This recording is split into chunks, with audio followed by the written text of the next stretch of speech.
میں بنیادی طور پر شعراء کے قبیل سے تعلق ہی نہیں رکھتا۔ میں کبھی اردو ادب یا کسی بھی زبان کے ادب کا طالب علم رہا ہی نہیں۔ میری تعلیم بھی اکاؤنٹنگ اور قانون کے میدانوں میں ہے۔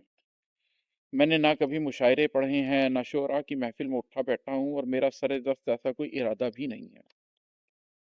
ہاں، اللہ نے شعر کہنے کی ایک صلاحیت ودیعت کی ہوئی ہے، سو جب قلب کا پیالہ بھر گیا تو چھلک اٹھا، اور قلب و آگہی تخلیق پذیر ہوئی۔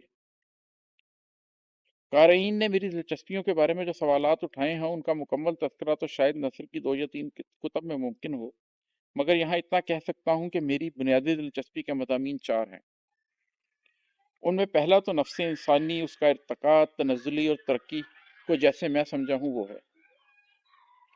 کچھ لوگوں نے روحانیت کی بھی بات کی ہے، مگر وہ اسی سفر کا ایک جزو ہے جسے اکیلے پڑھا تو جا سکتا ہے، مگر جیا نفس کے سفر کے ساتھ ہی جاتا ہے۔ میری دوسری دلچسپی علم تعویل ہے۔ میں نے اپنی زندگی کا ایک بڑا عرصہ اسی دشت کی سیاحی میں گزارا ہے۔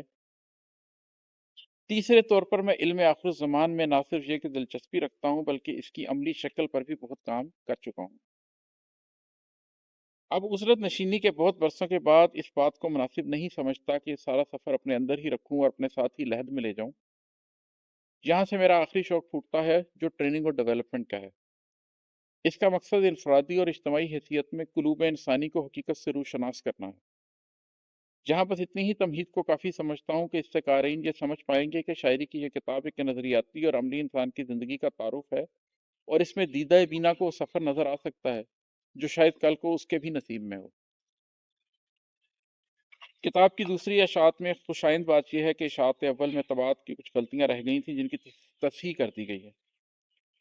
بہت احباب کو یہ بھی شکایت تھی کہ میں نے یہ تو بتا دیا کہ میری پہچان لوح و غار سے ہے، مگر اپنا دنیاوی تعارف نہیں کروایا۔ عمر کا بالواسطہ ذکر تو خیر کتاب کے دیباچے میں تھا، مگر اب میں نے کتاب کے آخری صفحے پر اپنا ایک سرسری تعارف بیان کر دیا ہے۔ میرا تفصیلی تعارف میری ویب سائٹ پر دیکھا جا سکتا ہے۔ دعا ہے کہ یہ کتاب اندر کے بہت سے سفروں کے لیے معاون ثابت ہو۔ والسلام، اماد احمد، 22 محرم الحرام 1442 ہجری بمطابق 11 ستمبر 2020۔